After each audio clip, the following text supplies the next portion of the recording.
તો ISKCON bridge અકસ્માત કેસને લઈ મોટા સમાચાર સામે આવ્યા છે। 9 નિર્દોષોનો ભોગ લેનાર તથ્ય પટેલને જામીન મળ્યા છે।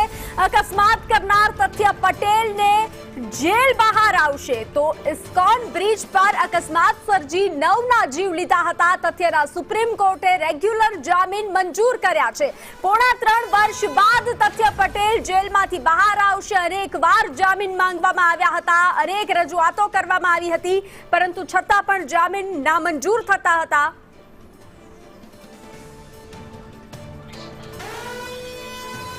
તો વધુ વિગતો સાથે સહયોગી કૃષ્ણા જોડાઈ ચૂક્યા છે। જે કૃષ્ણા, પોણા 3 વર્ષ બાદ 9 લોકોના ભોગ લેનાર આ તથ્ય પટેલ જેલ બહાર આવી રહ્યો છે।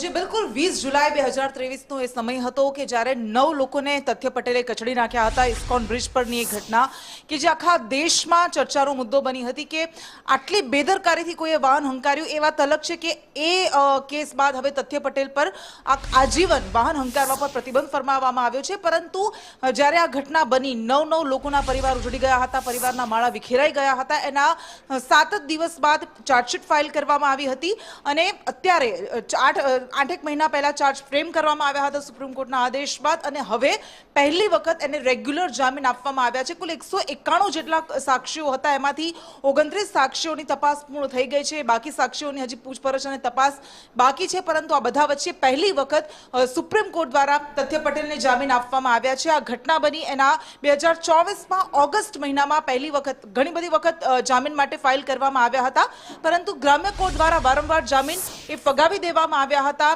અને તે બાદ ઓગસ્ટ મહિનામાં 2024માં 23 તારીખ હતી જ્યારે તથ્ય પટેલના દાદાનું નિધન થતાં પહેલી વખત હંગામી ધોરણે જામીન મંજૂર કરવામાં આવ્યા હતા, પરંતુ રેગ્યુલર જામીન અત્યાર સુધી તથ્ય પટેલને નહોતા આપવામાં આવ્યા।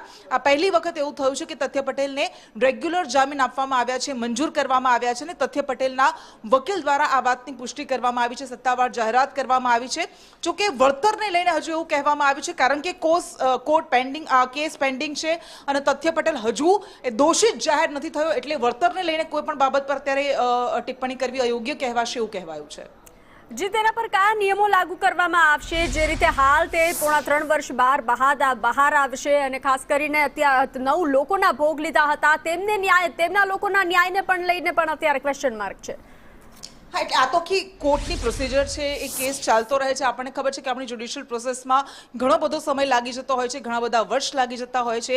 એ 9 લોકો કે જેમના પરિવારના માળા વિખેરાઈ ગયા, એમાં 41 વર્ષના પોલીસ કોન્સ્ટેબલથી માંડીને એ 21 વર્ષના અરમાન અને અક્ષર વિદ્યાર્થીઓ હતા કે જેમના ભોગ લેવાયા। સુરેન્દ્રનગરથી કોઈ અમદાવાદમાં આવ્યું હતું અહીંયા ભણવા માટે, ઉચ્ચ કારકિર્દી બનાવવા માટે, ઘણા બધા સપના હતા। એ વિદ્યાર્થીઓના, એ લોકોના સપના ઉજળાઈ ગયા અને એમની સાથે એના પરિવારના પણ સપના વેર વિખેર થઈ ગયા। ન્યાય મળશે કે કેમ, ઘણા બધા સવાલો છે, પરંતુ એ પરિવારજનો પણ વિશ્વાસ વ્યક્ત કરી રહ્યા છે કે એમને ન્યાયપાલિકા પર, એ જ્યુડિશરી પર વિશ્વાસ છે। સમય લાગશે પરંતુ એમને ન્યાય મળશે એવી વાત એ વારંવાર કરી ચૂક્યા છે। મને યાદ છે કે બંસી, જ્યારે આ ઘટના બની હતી એ 3 વર્ષ અને 2 વર્ષ અને 10 મહિના થયા। 2 વર્ષ ને 10 મહિના પહેલા જ્યારે આ ઘટના બની હતી ત્યારે ઘણા બધા, એક એવો હોમગાર્ડ હતો કે જે પરિવારનો એકમાત્ર કમાનાર સભ્ય હતો અને આખા ઘરનું ગુજરાન એના પર ચાલતું હતું। એ પરિવારો એવું કહેતા હતા કે હવે અમારું શું થશે?